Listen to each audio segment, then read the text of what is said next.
আসসালামু আলাইকুম প্রিয় শিক্ষার্থীরা, আজকে আমরা নবম দশম শ্রেণীর গণিত বইয়ের 13 অধ্যায়ের এমসিকিউ আলোচনা করব আমাদের 500 এমসিকিউ বই থেকে। আজকে আমরা টাইপ 3 নিয়ে আমরা আলোচনা করব।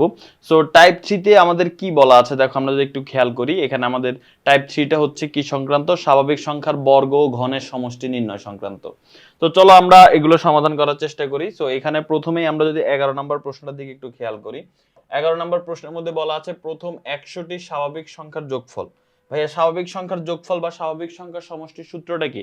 স্বাভাবিক সংখ্যার যোগফল বা স্বাভাবিক সংখ্যার সমষ্টির সূত্র হচ্ছে n * n+1 divided by 2।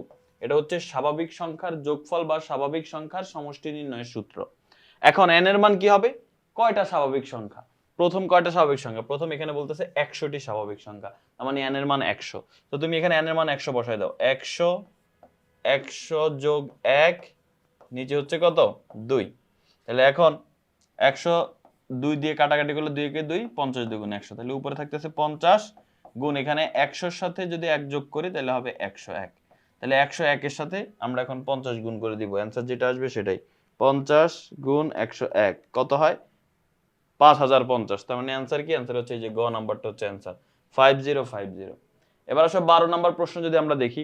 12 number প্রশ্ন দেখো, এখানে একটা জিনিস মনে রাখবা, স্বাভাবিক সংখ্যা কোনগুলো? স্বাভাবিক সংখ্যা হচ্ছে যেগুলো এই যে 1 থেকে শুরু হয় সব পূর্ণ সংখ্যা, ধনাত্মক 1 2 3 4 5।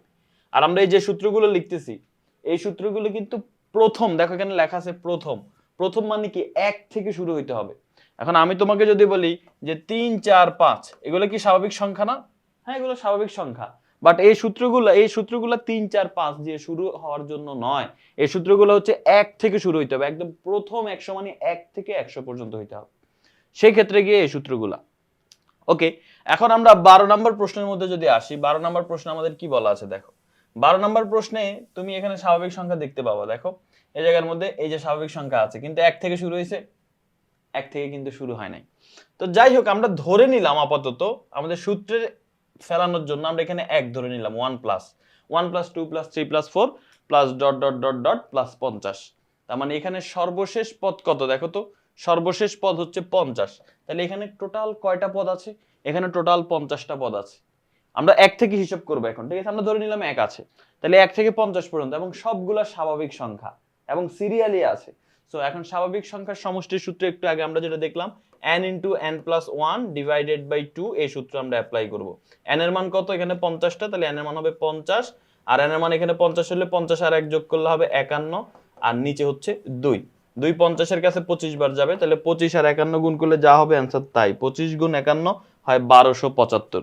এখন আমরা 1275 যদি অ্যানসার দাগাই দিই তাহলে কিন্তু ভুল হবে। কেন? কারণ দেখো 1 থেকে 50 পর্যন্ত সবগুলোর যোগফল হচ্ছে 1275, কিন্তু আসলে কি 1 ছিল? 1 কিন্তু ছিল না। 1 আমরা লিখছি আমাদের সূত্র মিলানোর জন্য। তো সেজন্য আমরা এখন 1 বিয়োগ করে দিব, 1275 থেকে 1 বিয়োগ বাদ দিয়ে দিব, তাহলে হয় 1274। তার মানে অ্যানসার কি? অ্যানসার হচ্ছে ক। আচ্ছা, এরপরে আসো প্রথম n সংখ্যক স্বাভাবিক জোড় সংখ্যার সমষ্টি। দেখো n সংখ্যক স্বাভাবিক জোড় সংখ্যার সমষ্টি মানে কি? প্রথম প্রথম মানে n সংখ্যক স্বাভাবিক সংখ্যা কি? প্রথম n সংখ্যক স্বাভাবিক সংখ্যা হচ্ছে 1 2 3 4 5 6 7 8, এগুলোই তো। এখন জোড় সংখ্যা, স্বাভাবিক জোড় সংখ্যা নিতে হবে যে 2 4 6 8, এইভাবে সামনে আগাইতে হবে, 2 4 6 8 10 12। এইরকম স্বাভাবিক সংখ্যা যদি হয় তাহলে সেই ক্ষেত্রে জোড় সংখ্যার সমষ্টি কত? যেমন আমি যদি এখানে একটা ধারা লিখি জোড় সংখ্যার, মনে করো আমি লিখলাম 2 প্লাস 4 প্লাস 6 প্লাস 8 প্লাস 10। এখন এটার যোগফল কত? এখন তুমি খুব সহজেই বের করে ফেলতে পারবা। 10 আর 8 যোগ করলে 18, 18 আর 6 যোগ করলে হয় 24, 24 আর 4 যোগ করলে 28, 28 আর 2 যোগ করলে 30। এখন তুমি বের করে ফেলতে পারতেছো, বাট এটা সূত্রটা কি হবে? আচ্ছা, এখানে কয়টা? এখন তুমি এখানে তুমি অপশন টেস্ট করতে পারো যদি এই সূত্রগুলো মনে না থাকে। অপশন টেস্ট কি? তুমি দেখো তো এখানে কয়টা জোড় সংখ্যা আছে? 4টা। আচ্ছা, এখানে n এর মান 4 বসায় দেখো কোনটার মধ্যে 4 বসাইলে 30 হয়। দেখো এখানে যদি n এর মান 4 বসায়, 4 স্কয়ার মানে কত? 16 হবে না। এখানে 4 বসায়, 4 স্কয়ার মানে 16, 16 সাথে 2 গুণ করলে 32 এক 33 হয়ে যায়, হবে না। আমাদের এখানে 30 হইতে হবে। এই যে এখানে দেখো 4 স্কয়ার মানে কত? আমাদের এখানে 1 2 3 4 5, ও আচ্ছা এখানে তো 5টা, সরি, এখানে হচ্ছে 5টা। তাহলে 5 স্কয়ার মানে 25, তার মানে হচ্ছে না। এখানে হচ্ছে 5 স্কয়ার মানে 25, 25 এর সাথে 2 গুণ দিলে হয় 50 আর 1 51, হচ্ছে না। এখানে দেখো n এর মান যদি 5 স্কয়ার বসাই, 5 বসাই, তাহলে 5 স্কয়ার মানে 25, আর n এর মান তো 5, 25 আর 5 যোগ করে 30, তার মানে অ্যানসার এটা হচ্ছে, এটা আমাদের অ্যানসার হচ্ছে। তার মানে n সংখ্যক স্বাভাবিক, কারণ এই সবগুলো যোগ করলে দেখো 30ই হয়। সো n সংখ্যক স্বাভাবিক জোড় সংখ্যা সমষ্টির সূত্র হচ্ছে n স্কয়ার প্লাস n। এটা আশা করি এখন থেকে মনে থাকবে। ওকে, এবার আসো পরবর্তী প্রশ্নটা। দেখো 14 নম্বর প্রশ্ন দিয়ে খেয়াল করে, এগুলো সবই কিন্তু স্বাভাবিক সংখ্যা, 1 থেকে শুরু হয়েছে, কিন্তু এদের উপর বর্গ করা হয়েছে, মানে স্কয়ার করা হয়েছে, বাংলাতে বর্গ বলে।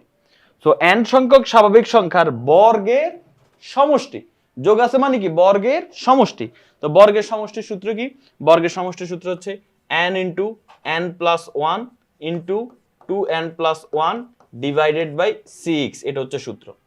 এখন এখানে কয়টা স্বাভাবিক জোড় স্বাভাবিক সংখ্যা আছে? 50টা। তাহলে 50, আমরা কি এই সূত্র কেন ব্যবহার করছি? এগুলো বর্গ আকারে আছে এই জন্য। তো এখন n এর মান কত বসাবো? 50, এই যে এখানে 50 সাথে 50, তাহলে n এর মান যদি 50 বসে, 50 গুণ এখানে 50 আর 1 গুণ করলে, 1 যোগ করলে কত হবে? 51 গুণ এখানে দেখো 50 দুগুণে তোমার হচ্ছে 100, 100 সাথে 1 যোগ করলে হবে 101, আর নিচে কত? নিচে হচ্ছে 6। এবার আমরা এখানে ক্যালকুলেট করে ফেলি। উপর হচ্ছে 50 গুণ 51 গুণ 101, ভাগ করব আমরা 6 দিয়ে, তাহলে অ্যান্সার আসে 42925। 42925, এই যে খ নম্বরে 42925, তার মানে 14 নম্বর অ্যান্সার কি? 14 নম্বর অ্যান্সার হচ্ছে খ। এবার আসো 15 নম্বর প্রশ্নটা আমরা যদি একটু দেখি। 15 নম্বর প্রশ্নে কি বলা আছে? এখানেও স্বাভাবিক সংখ্যা আছে, বাট লাস্টে n আছে। কয়টা স্বাভাবিক সংখ্যা জানি না আমরা, বাট n সংখ্যক স্বাভাবিক সংখ্যা, কিন্তু এখানে কিউব আছে মানে ঘন। তার মানে n সংখ্যক স্বাভাবিক সংখ্যার ঘনের সমষ্টি। এটা হচ্ছে 50 সংখ্যক স্বাভাবিক সংখ্যার বর্গের সমষ্টি। এটা হচ্ছে n সংখ্যক স্বাভাবিক সংখ্যার ঘনের সমষ্টি। তো n সংখ্যক স্বাভাবিক সংখ্যার ঘনের সমষ্টির সূত্র কি জানো? n into n plus 1 divided by 2। এটা কি ছিল? n সংখ্যক স্বাভাবিক সংখ্যার সমষ্টি ছিল। এখন ঘনের সমষ্টি হলে জাস্ট এটার উপর স্কয়ার করে দিবা, আবার ঘন করো না, স্কয়ার করে দিবা। তাহলে স্কয়ার করলে এখানে কোন অপশনটা হয় দেখো তো? কোন অপশনটা? কোনো অপশনই মিলতেছে? সরাসরি কোনো অপশনই কিন্তু এর মধ্যে মিলতেছে না। তবে মিলবে, দেখো এখানে একটা জিনিস আমরা মিলাইতে পারি। সেটা কি? সেটা হচ্ছে n ইনটু, ও আচ্ছা মিলে গেছে তো, যে গ নাম্বারটা n into n plus 1 divided by 2 whole square. তার মানে 15 অ্যান্সার কি? 15 নাম্বার অ্যান্সার হচ্ছে গ। তো 15 নাম্বার আমরা শেষ করে ফেললাম। এখন আমরা 16 নাম্বারটা দেখব।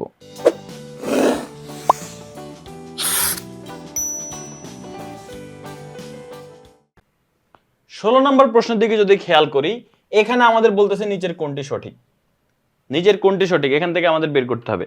আচ্ছা 16 নম্বরে আমাদের একটা উদ্দীপক আছে। উদ্দীপকটা হচ্ছে এটা, যে n সংখ্যক স্বাভাবিক সংখ্যার ঘনের সমষ্টি 441। কি বলছে? n সংখ্যক স্বাভাবিক সংখ্যার ঘনের সমষ্টি 441। আচ্ছা ভাই, n সংখ্যক স্বাভাবিক সংখ্যার ঘনের সমষ্টি কি বলো তো? n into n plus 1 divided by 2 whole square. এটাই তো n সংখ্যক স্বাভাবিক সংখ্যার ঘনের সমষ্টি। এটাই তো n সংখ্যক স্বাভাবিক সংখ্যার ঘনের সমষ্টি। এখন এটার মান দেওয়া আছে কত দেখো তো? এটার মান দেওয়া আছে তোমার বলছে 441, তার মানে এটা সমান হবে কত? 441। এবার আমরা এটা ক্যালকুলেট করে ফেলি। দেখো স্কয়ারকে যদি ওই পাশে পাঠাই তাহলে কি হয়ে যাবে? রুট হয়ে যাবে। n into n plus 1 divided by 2, square ওই পাশে গেলে রুট হয়ে যাবে। 441 কে যদি আমরা রুট করি তাহলে হবে 21। তাহলে কত হবে? 21 হবে এখানে। ওকে, এবার আমরা কোনাগুনি গুণ করি। দেখো উপরে এই 21 এর নিচে কিছু নেই, মানে 1 আছে। 1 এর সাথে এটা গুণ দিলে এটাই হবে n ইনটু n প্লাস 1। আর এখানে 2 এর সাথে 21 যদি আমরা গুণ দেই তাহলে হবে 21 দুগুণে 42। ওকে, n এর সাথে n গুণ দিলে হবে n স্কয়ার, n এর সাথে 1 গুণ দিলে হবে n প্লাস 42, বাম পাশে আনলে কি হয়ে যাবে? মাইনাস 42। ওকে, এখন ডান পাশে 0 থাকবে। এখন আমরা মিডল টার্ম করব, n স্কয়ার 6 7 42, তো প্লাস 7n মাইনাস 6n, কারণ 7n থেকে 6n বিয়োগ করলে n থাকে, আর 6 7 42 হয়। 42 ইকুয়াল টু 0। n যদি কমন নেই তাহলে হবে n প্লাস 7, আর এখানে মাইনাস 6 যদি কমন নেই তাহলে হবে n প্লাস 7। তাহলে এখন আমরা বলতে পারি n প্লাস 7 ইকুয়াল টু 0, না হয় n মাইনাস 6। ওকে, n প্লাস 7 কমন নিলে থাকবে n মাইনাস 6 ইকুয়াল টু 0। এখন হয় n plus 7 equal to 0। n plus 7 equal to 0 মানে n এর মান কত? প্লাস 7 ওই পাশে গেলে মাইনাস 7 হয়ে যাবে। আচ্ছা, আর n মাইনাস 6 ইকুয়াল টু 0 এর মানে কত? মাইনাস 6 ওই পাশে গেলে প্লাস 6 হয়ে যাবে। তার মানে n এর মানে একটা হচ্ছে মাইনাস 7, একটা হচ্ছে প্লাস 6। তাহলে কোনটা অ্যান্সার হবে? অবশ্যই n হচ্ছে পদ সংখ্যা। পদ সংখ্যা কখনো ঋণাত্মক হতে পারে না। অ্যান্সার হবে ধনাত্মকটা 6। তো আমরা 16 করতে যাই 17 করে ফেললাম। দেখো n এর মান নিচের কোনটি? n এর মান হচ্ছে খ। ঠিক আছে, এবার আসলে আমরা 16 নাম্বারটা দেখি। 16 নাম্বারে বলছে এখন যে নিচের কোনটি সঠিক, নিচের কোনটি সঠিক। এখন আমাদের যে উদ্দীপকটা দেখো, উদ্দীপকে বলছে n সংখ্যক স্বাভাবিক সংখ্যার ঘনের সমষ্টি 441। তো সেখানে আমরা n এর মান পেয়ে গেছি অলরেডি। n এর মান কত পেয়ে গেছি? n এর মান 6 পেয়ে গেছি। তো n এর মান যদি এখন 6 পেয়ে যাই, এখন আমরা এখানে এই n এর মান এই জায়গার মধ্যে 6 বসাই, এই জায়গায় 6 বসাই, এই জায়গায় 6 বসাই, এই জায়গায় 6 বসাই, 6 বসাই দেখি কোনটার জন্য আমাদের বাম পক্ষ সমান ডান পক্ষ হয়। আমরা কিন্তু 17 করে ফেললাম 6। ওকে, এবার আসো 16 নাম্বারটা। 16 নাম্বারটার দিকে যদি আমরা খেয়াল করি, 16 নাম্বারের মধ্যে এখানে প্রথমে যে কথাটা বলা আছে, দেখো প্রথমে এটা কিন্তু n সংখ্যক স্বাভাবিক সংখ্যার সমষ্টি। যদিও একটা স্কয়ার আছে পরে, স্কয়ারটা আপাতত বাদ, বাট ধারাটা কিসের? n সংখ্যক স্বাভাবিক সংখ্যা, এদের কারো উপরে স্কয়ার চিহ্ন নাই। সো এটা হচ্ছে n সংখ্যক স্বাভাবিক সংখ্যার সমষ্টি। n সংখ্যক স্বাভাবিক সংখ্যার সমষ্টির সূত্র কি? n * n + 1 / 2। এখন n এর মান কত বসাবো? 6, কারণ এই যে দেখো লাস্টের পদটা 6। তো যদি 6 হয় তাহলে 6 গুণ 6 এর সাথে 1 যোগ করলে কত হবে? 7 ভাগ 2। ওকে, ভাগ 2, তাহলে কত হবে? 6 × 7 = 42, 42 কে 2 দিয়ে ভাগ করলে কত হবে? 21। এখন 21 কে আমাদের কি করতে হবে? স্কয়ার করতে হবে। কেন? কারণ ভাইয়া এই 21 টা কার মান? এই 21 টা হচ্ছে এই ব্র্যাকেটের ভিতরে যে রাশিটা আছে, 6টি স্বাভাবিক সংখ্যার যোগফলের মান, সেটা হচ্ছে 21। বাট এটার উপরে কি আছে? একটা স্কয়ার আছে। তো আমি যদি 21 কে স্কয়ার করি, 21 কে যদি আমি স্কয়ার করি তাহলে মান আসে 441। ডান পক্ষে কি আছে দেখো তো? ডান পক্ষে 441 আছে। তার মানে ক নাম্বারটা সঠিক। 16 এর অ্যান্সার ক। তাহলে 16 এর অ্যান্সার ক, 17 এর অ্যান্সার খ। এরই মাধ্যমে আমরা আমাদের এই টাইপটা সম্পূর্ণ সমাধান করে ফেললাম। পরবর্তী টাইপ নিয়ে আলোচনা করব। সেই পর্যন্ত সবাই ভালো থাকো, সুস্থ থাকো। আল্লাহ হাফেজ। আসসালামু আলাইকুম।